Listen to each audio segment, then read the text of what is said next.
When that happened to me, I literally like felt sick to my stomach. Pretty intense, man. Just like comment all the time, like kill yourself, stuff like that. You get a lot of those type of things. Wow, I can't believe you just sent me a dick pic. This is just amazing. Like, oh my god. Wow. Like...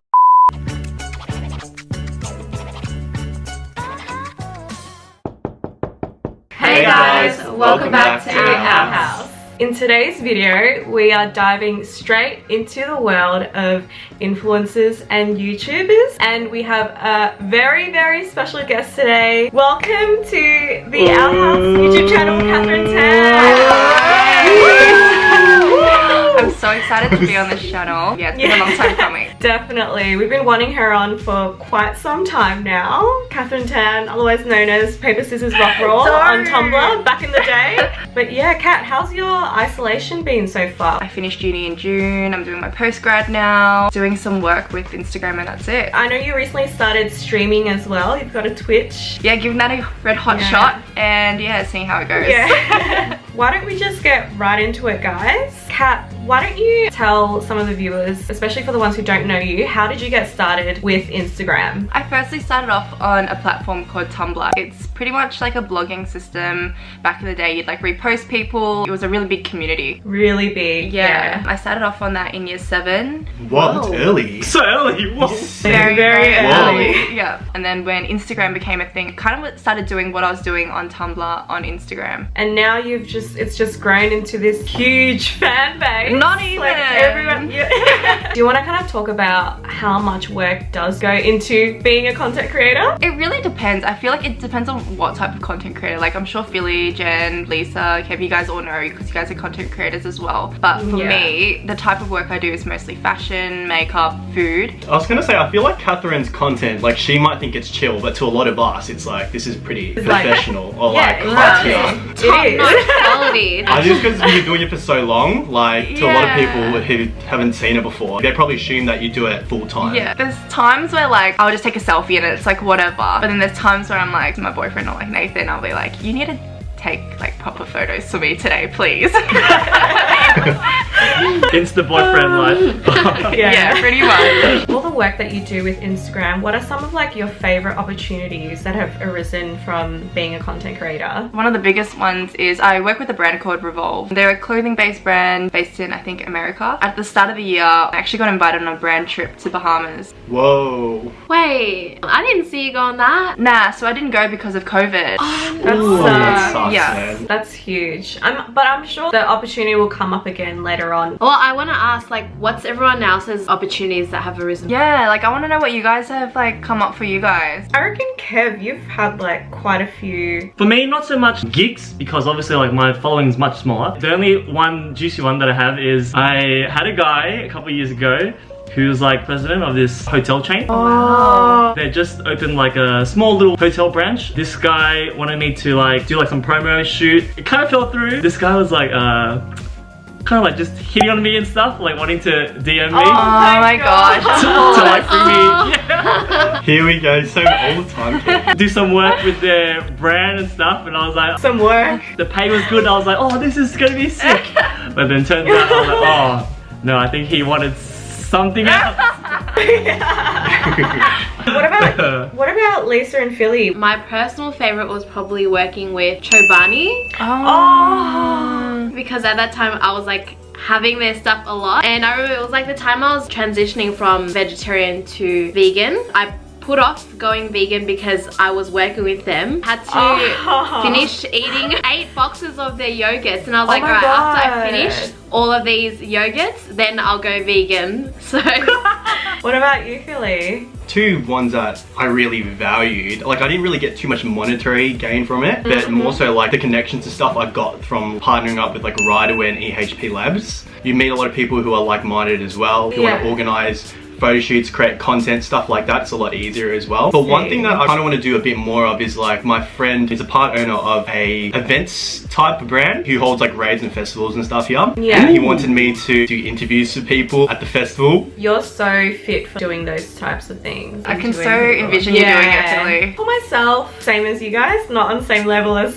Kat. Shut up! Oh my god, you guys are the worst. I feel very grateful that I've worked with brands that I've always liked shopping at. Like I've worked with MAC, and then even recently I worked with Princess Polly to do a YouTube like haul, and that was really cool as well because I've been like shopping at their brand and on their website for like ages. Next topic that we're going to be talking about is dealing with haters. Scary topic, scary. Scary. Have you experienced any like haters negativity, and like how did you deal with it? Definitely. I feel like everyone's had their fair share of haters before. It's nothing foreign. Especially when you're putting yourself out there like on such a public platform. It's not that you expect it, but it's bound to happen. Not everyone's always gonna love what you do. I definitely had haters, like definitely like back in my days on Tumblr. Tumblr has like the anonymous function, so it just gives them an extra platform to kind of hate on you. Yeah. I used to take so much offense to it, especially because I was so young. But you know, as you grow older, you improve your confidence and you just work on yourself, and you come to realize that at the end of the day, not everyone's going to love what you do. And that's fine. Yeah, exactly. Yeah, that's fine. As long as you're happy doing what you're doing and you love what you're doing and you have friends and family that support it, then that's all that really matters. When I first went into the YouTube scene, a lot of the content I produced was a bit out there. It wasn't, I didn't ease into it. I went like all out. Full like outrageous.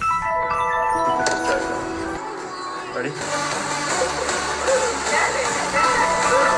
Yeah, a bit controversial content because I knew that could get attention, but with that attention, I did get quite a lot of haters. What kind? Like, what were they saying? Pretty intense, man. Message me or just like comment all the time, like kill yourself, stuff like that. You get a lot of those type of things. Oh my god. But it's gonna happen. But similar to Kathryn, at the start I was like, well, this is quite a lot to take in. But then at the same time, I somewhat expected it though. I didn't take it personally. It was a bit overwhelming at the start, but then you just get over it. I feel like the more exposure you have to hate, like the more desensitized you get to it. 100%. Yeah, for sure. Yeah. I definitely have had a few rude comments here and there. Honestly, like the best thing you can do is just literally delete them and block them, because for me, I know if I didn't block them or if I didn't delete it and if it was still there, I would just probably be like looking over it. It'll just be in my mind, whereas like when I block them, I just feel like I'm getting rid of that negativity. Most of the time people sending it through, they send it in like bot accounts anyway. Anonymous, yeah. It'll be a fake account, 100%. Going off of that, have you ever experienced any fake accounts, Kat? Yeah.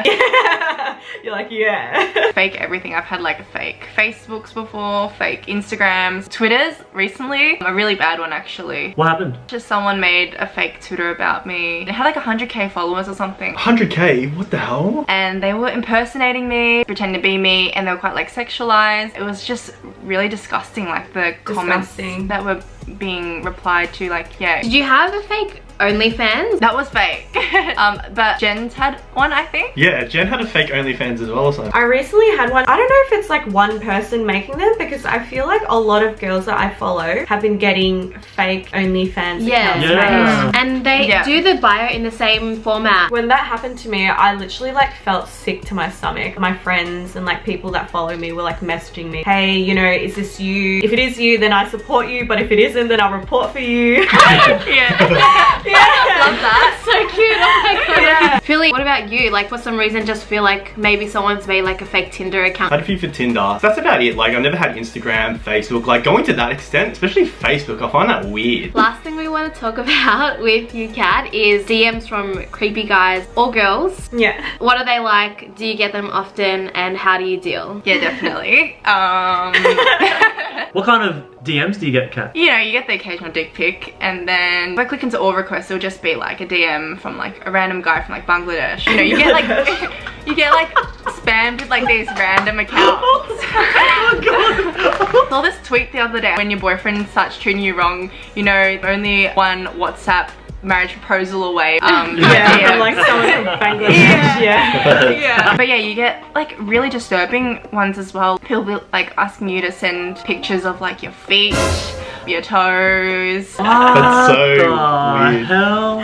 That's so weird. Let me be your pay pig and like send you money. Oh girl, take it. You want it? Yeah, you get That's heaps of funny. people like offering money and like asking you for photos. Yeah, it's a crazy world out there. What about you guys? I think the most creepy one I got a DM from just some random guy. He was like, hey, is this you in this photo? You know how before you can click on the photo from like a random, it's blurred? So I clicked on the photo and I was like freaking out. I was like, what the fuck? Why is this random like, you know, messaging me saying they've seen me? Am I being stalked or something? And then I click on it and it's a freaking like dick pic. That's Yeah. What goes through like these guys' heads? Like, what do they expect when they're sending a dick pic? What do they think's gonna happen?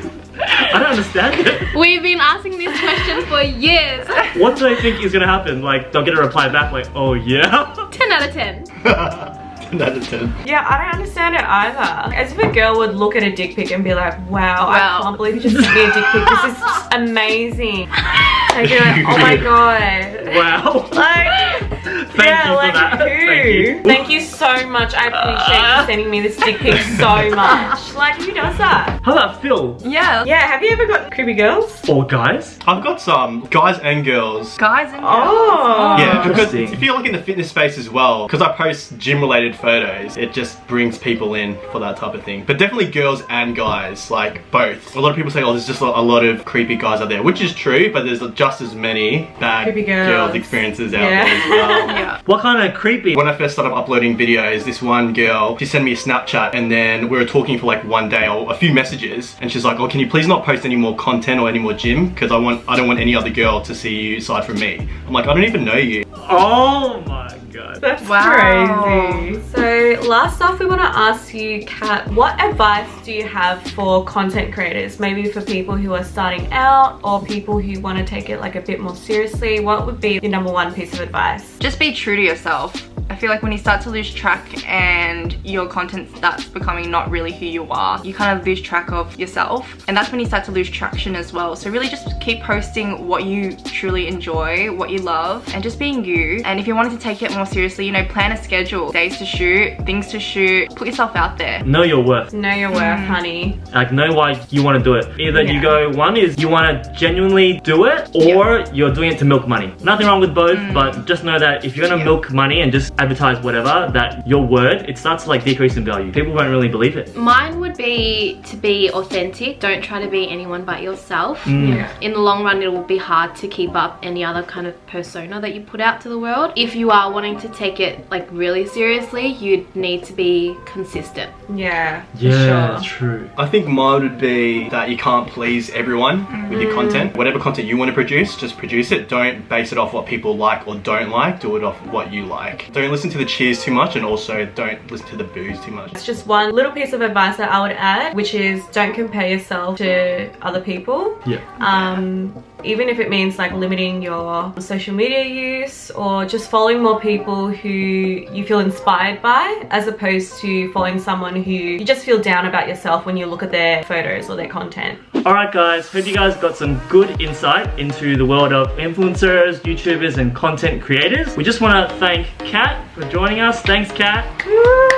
Thank you. It's my pleasure. Thanks for having me, guys. We'll put links to Kathryn's socials and her new Twitch stream, so check it out guys. Let us know down in the comments who you guys want us to have on next on the Our House channel. Thanks for watching guys. Bye.